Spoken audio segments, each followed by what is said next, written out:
Here are the top stories for today, March 22, 2021. Working double time, the government allows private companies to purchase their own COVID-19 vaccines to inoculate their own employees. One is not enough. The health department recommends wearing of double mask amid the surge in COVID-19 cases. A fresh start in their hometowns, 6 families are now back to regain their rural life with the help of the government's Balik Probinsya program. And disability is not a liability. A government employee shows that no physical impediment can stop him from helping other people.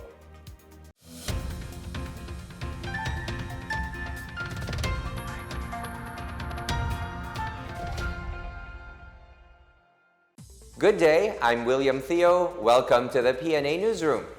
All private companies are now allowed to purchase COVID-19 vaccines. Presidential spokesperson Harry Roque, however, said the amended implementing rules and regulations of the COVID-19 vaccination law requires a tripartite agreement between the companies, the supplier, and the government. Hindi po pwede mawala ang tripartite agreement kasi bagamat po pwede na pong bumili ang lahat ng kumpanya ng bakuna para sa kanilang mga empleyado, wala pa po tayong mga commercially available na mga bakuna. Lahat po ng mga bakuna sa ngayon ay sakop lamang ng emergency use authorization, kaya kinakailangan pa rin po na pumasok ang gobyerno sa pagbili ng mga bakunang ito sa pamamagitan nga po ng tripartite agreement. Malacanang clarifies there is no hard lockdown in Metro Manila and neighboring provinces. Instead, additional restrictions are in place to contain the spread of COVID-19. A travel bubble is also implemented to limit the movement of the people for 2 weeks. Benj Bondoc tells us the do's and don'ts under this measure. Beginning today, Metro Manila and nearby provinces such as Bulacan, Cavite, Laguna, and Rizal are placed under the General Community Quarantine or GCQ until April 4.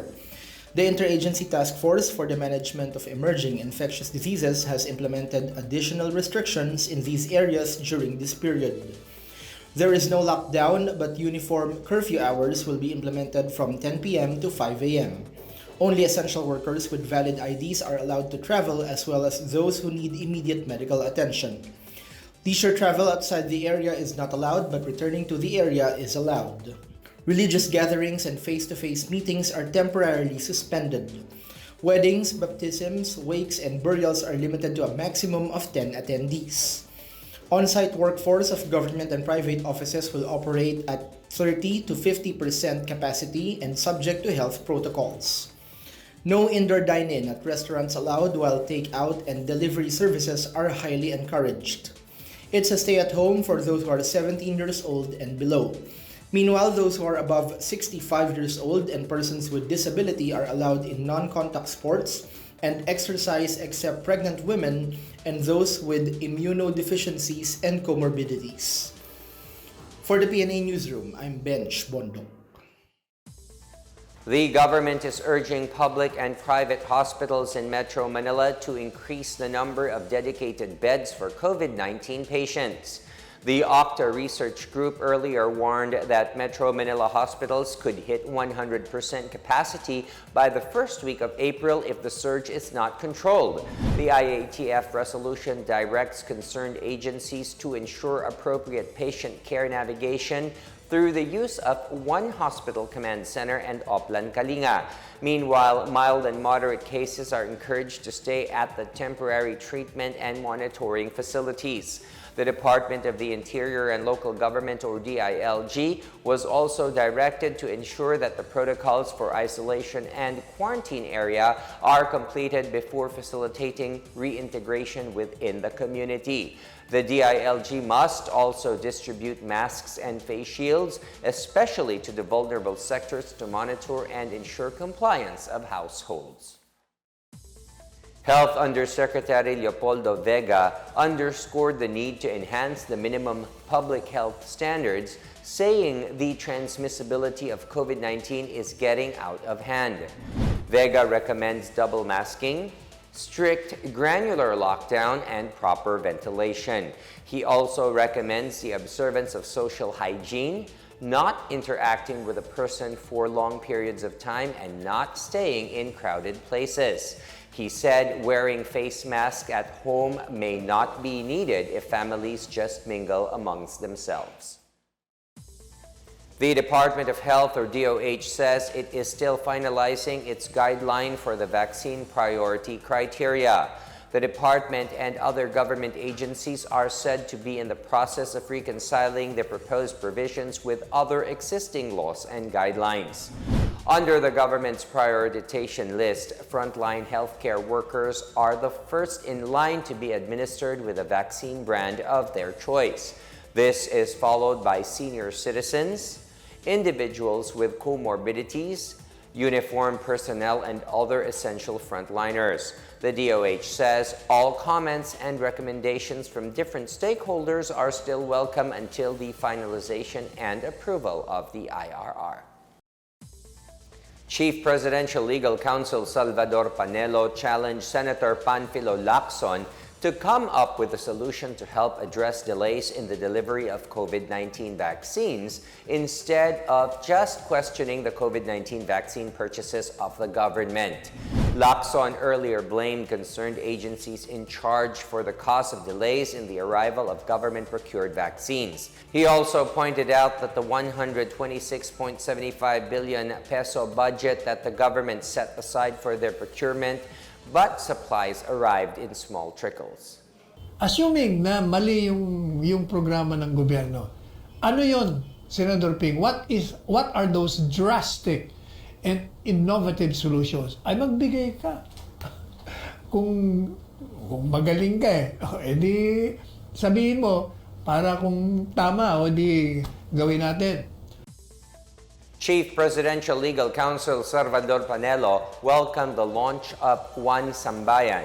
He said the result of the polls will determine if Filipinos want a better alternative against President Rodrigo Duterte and a candidate he will support.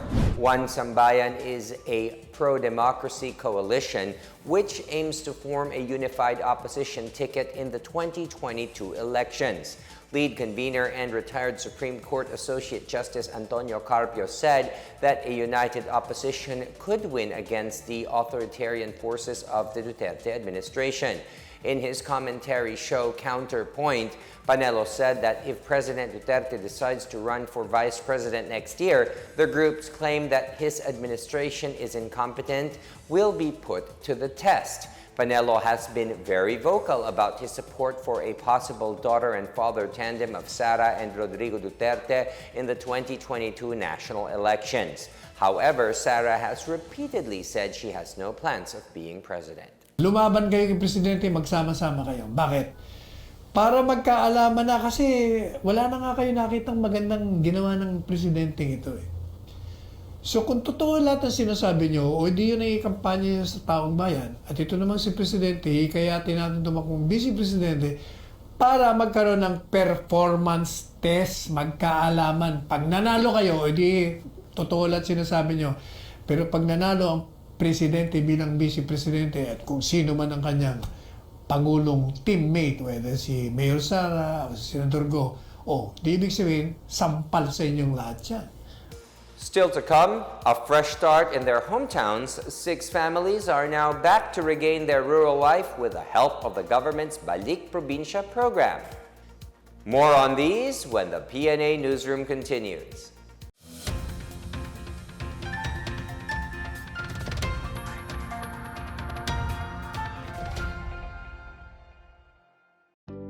Alamin kung paano ang tamang pagsusuot ng surgical mask. Una, hawakan ang mask sa strap at siguruhing natatakpan nito ang inyong bibig at ilong. Tandaan, ang may kulay na bahagi ng mask ang dapat nasa labas. Ito lamang ang tamang paraan ng pagsuot nito. Ihulma ang nose piece o maliit na metallic strip ayon sa hugis ng inyong ilong. Iwasan ang paghawak sa inyong ilong at bibig. Kung marumi na ang mask, hubarin ito gamit ang strap at itapon ito sa isang basurahan. Siguruhin ang maayos na paghuhugas ng kamay gamit ang sabon at tubig. Ang surgical mask ay dapat gamitin ng mga pasyenteng may sakit sa baga o mga taong mayroong ubo, sipon at lagnat, mga nag-aalaga sa mga may sakit, at mga healthcare at frontline workers. Maaari ring magsuot nito kung kayo ay pupunta sa matataong lugar. Basta't sama-sama at laging handa. Kaya natin to! Isang paalala mula sa DOH, PCOO, KBP at ng himpilang ito.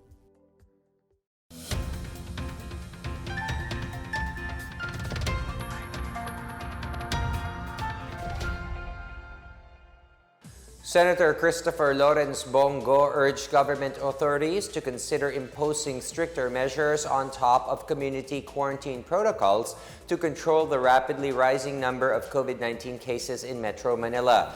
Senator Go, who is also the chair of the Senate Committee on Health, said government authorities and health experts must find a viable balance between protecting people's lives from the threats of COVID-19 while ensuring that operations of essential public services and industries remain unhampered. Go reiterated the need for the public to continue cooperating with authorities and strictly following health protocols such as wearing a face mask and face shields, washing of hands, and observing physical distancing. He also urged Filipinos to continue supporting the government and put their trust in the vaccines to restore normalcy in the country. Several provinces strictly require negative COVID-19 test results among travelers. And it will be a fresh start for some families who availed of the government's Balik Probinsya program. The details from Marita Muahe. In Iloilo City, Mayor Jerry Treñas announced that all persons traveling to Western Visayas must have a negative reverse transcription polymerase chain reaction or RT-PCR test taken 72 hours before their trip. The protocol was in response to the rapid increase in case of COVID-19 in Metro Manila and Cebu. In Baguio City, travelers going in and out of the city need to present a negative swab and antigen test results within 72 hours prior to their entry. Meanwhile, private sector appers and Baguio resident non-appers are required to present negative RT-PCR antigen test or saliva test results done within 30 days. In Albay, checkpoints have been further tightened at the Albay-Camarines Sur border in Pulangi, Tiwi-Camarines Sur border in Tiwi, and Libon-Camarines Sur border in Libon-Albay. The border restriction aims to prevent the entry of people who are sick and showing symptoms of the disease. Only vehicles carrying and transporting basic and essential goods are exempted from the restrictions. In Cebu, entry of foreign travelers is temporarily suspended at the Mactan Cebu International Airport. The new temporary entry restriction is in compliance with a memorandum issued by the National Task Force against COVID-19. The restriction against foreigners will end on April 21. And in Davao del Norte, 6 families availed of the government's Balik Probinsya Bagong Pag-asa program or BP2 program. Under the program, recipients would receive government aid such as transportation, cash and livelihood assistance as part of the relocation package. A brainchild of Senator Christopher Lawrence Go, the BP2 program aims to decongest Metro Manila and other urban centers and promote growth in the region. For the PNA Newsroom, I'm Marita Muahe. The Armed Forces of the Philippines said it remains committed in defending the country's vast maritime interest. This as air and naval assets confirmed a massing of Chinese maritime militia off Julian Felipe Reef in the West Philippine Sea.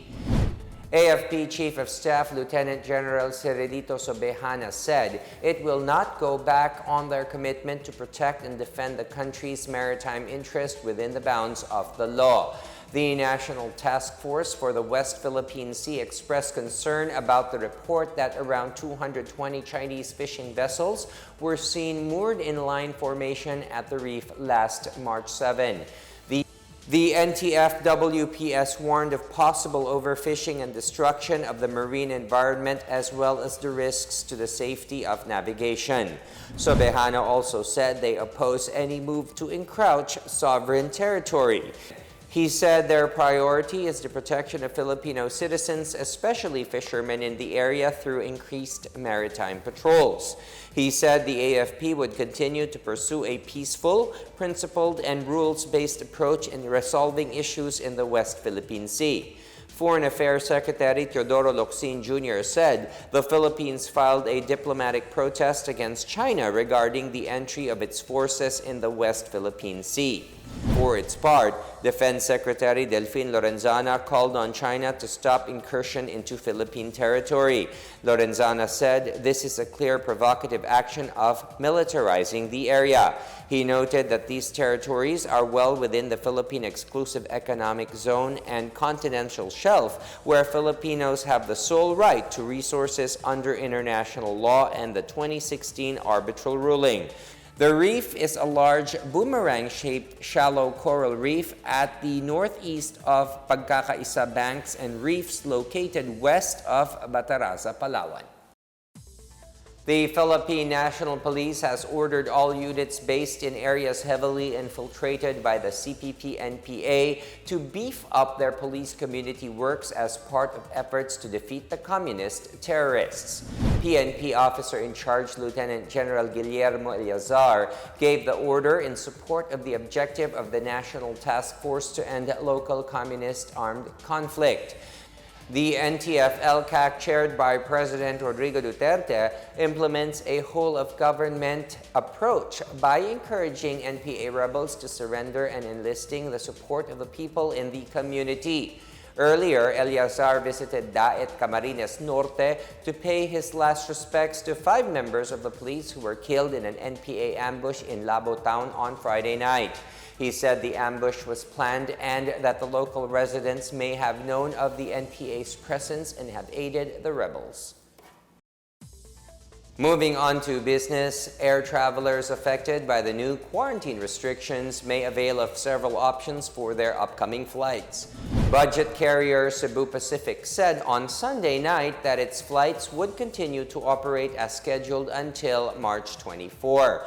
Those who would opt to postpone their flights may rebook their tickets. They could also get a refund or place the ticket value in a travel fund.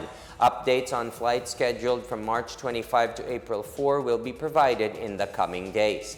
Meanwhile, AirAsia Philippines assured regular flight operations via Manila to and from domestic destinations for essential travelers. Passengers with flights until April 4 may move their flights from April 5 to June 30. They could also choose to retain the ticket value to their loyalty account.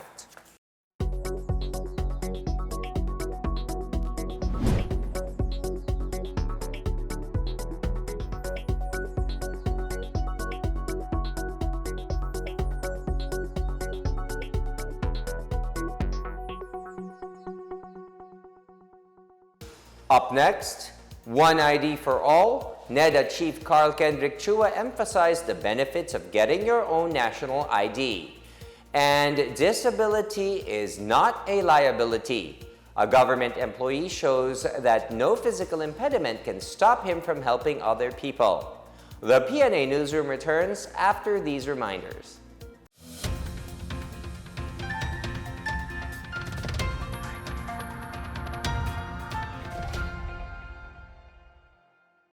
Alamin ang tamang paraan ng pag-ubo upang mapigilan ang paglaganap ng Coronavirus Disease 2019. Ugaliing magdala ng panyo o tissue.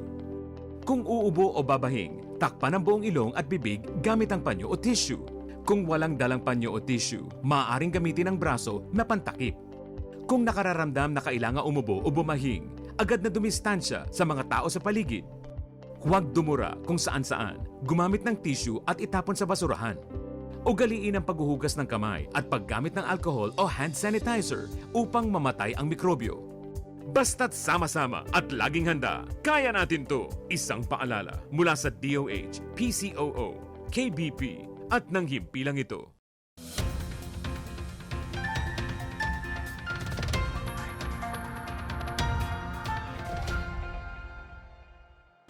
You're still watching the PNA Newsroom. The government encourages Filipinos to register in the national ID system, assuring them that their information will remain secure and protected from illegal use. Laid Kabagani has the story. Layers of security for data acquired under the Philippine Identification System project are incorporated in the production of the Philippine Identification to make sure all information will be protected. Bangko Sentral ng Pilipinas Governor Benjamin Jokno gave this assurance during the online ceremonial kick-off event of PhilSys on Friday. Security features include adopting tamper-proof services, ensuring data will not be used in illegal transactions nor will be copied for illegal purposes. Jokno said the establishment of a single Phil ID for every Filipino would help them acquire bank accounts while experiencing seamless, hassle-free, and cost-efficient transactions, especially to those who are lacking proof of identities. About 90% of the more than 10 million registrants claimed they have no bank accounts. Jokno said PhilSys is critical to institutionalizing the social protection system in the Philippines. Acting Socio-Economic Planning Secretary Carl Kendrick Chua also called on the public to register with the PhilSys to avail of the benefits of the national ID. Chua said the government targets to register at least 50 million Filipinos this year. Chua also thanked President Rodrigo Duterte for supporting the National ID program and the PSA and its partners for ensuring an orderly and safe registration process amid the pandemic. For the PNA Newsroom, I'm Laid Kabagani. Visitors of Baguio City may soon experience Burnham Lake differently this week as it transforms into an outdoor movie theater. 10 films from the first Montañosa Film Festival, or MMF, will be shown at the lake at Burnham Park from March 25 to 28. Viewers can watch these movies while riding the boats at the lake. The MMF's films will be also shown at a drive-in theater at the Lawakan Airport and other minor venues. The MMF launched its opening gala at the Baguio Convention Center on Saturday. Ferdy Balanag, action officer of the Baguio Creative City, said that aside from promoting the Cordillera region's creative talent and traditions, the festival aims for economic recovery through film tourism. He said Baguio will play a central role in bringing this festival to the rest of the region with the city government's support. In sports, Philippine basketball legend Robert Jaworski is currently recovering from pneumonia after fighting the sickness last year. The Jaworski family confirmed on Friday that their 75-year-old patriarch contracted pneumonia, but they clarified that he tested negative for COVID-19. They said the former senator was diagnosed with a blood abnormality that makes it hard for him to return to his full healthy state. The family added that he is feeling better now. They thanked Jaworski's basketball fans for their greetings, tribute, and well wishes. Jaworski was named into the Philippine Sports Hall of Fame last week. With COVID-19 vaccines coming into the country, the next to think about is how far you are before you can get vaccinated. This Pinoy-made calculator gives you an idea of where you are in the queue. The Philippine Vaccine Queue Calculator may be accessed for free. Enter your age in the indicated field, indicate whether you are a frontline healthcare worker, type in whether you have comorbidities like hypertension, asthma, or cancer, plus whether you are a non-health frontline essential personnel under a A4 priority group or other workers under priority eligible group B. You must also indicate if you are classified as part of the indigent population, a person with disability, or part of the groups at significant higher risk of exposure to COVID-19. Engineer Kenneth Alhambra from the University of the Philippines, Los Baños, and Reina Sagnip from De La Salle University, Manila, created the tool based on the national priority list. Alhambra hopes this tool could help remind the public to protect themselves while the country works towards achieving herd immunity. It's the start of another work week, and for those having weekend blues, you might want to think twice after this news item. Take it from a local government worker in Nueva Ecija who strives hard to be able to serve the people. While many are working at the comfort of their own homes, Going to work at the Cabiao Municipal Hall is an extra challenge for PWD Dennis Liwag. In this video, his daily routine starts with folding his wheelchair and fitting it into his tricycle, which he drives from his house to work and vice versa. Liwag has been working at the Cabiao PWD Affairs Office for almost 3 years. He contracted polio when he was just 1 year old, but he greets hardships with a smile and works hard to serve his fellow PWDs, an outlook which is truly worthy of emulation. Sa mga PWD po natin dyan, huwag po kayong mahiya. Ipakita nyo po kung ano po yung kakayahan nyo.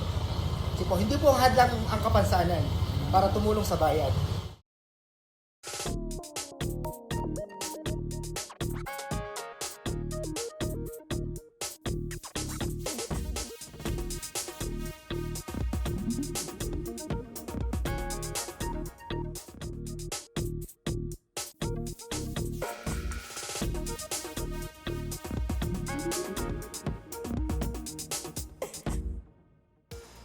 Here's another look at today's biggest stories. Working double time, the government allows private companies to purchase their own COVID-19 vaccines to inoculate their own employees.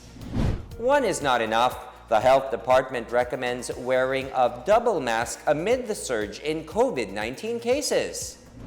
A fresh start in their hometowns, 6 families are now back to regain their rural life with the help of the government's Balik Probinsya program. And disability is not a liability.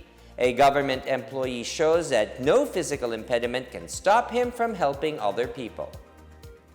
Thank you for watching another episode of the PNA Newsroom. To check more news content, visit our webpage or head on to the Philippine News Agency's Facebook and Twitter accounts.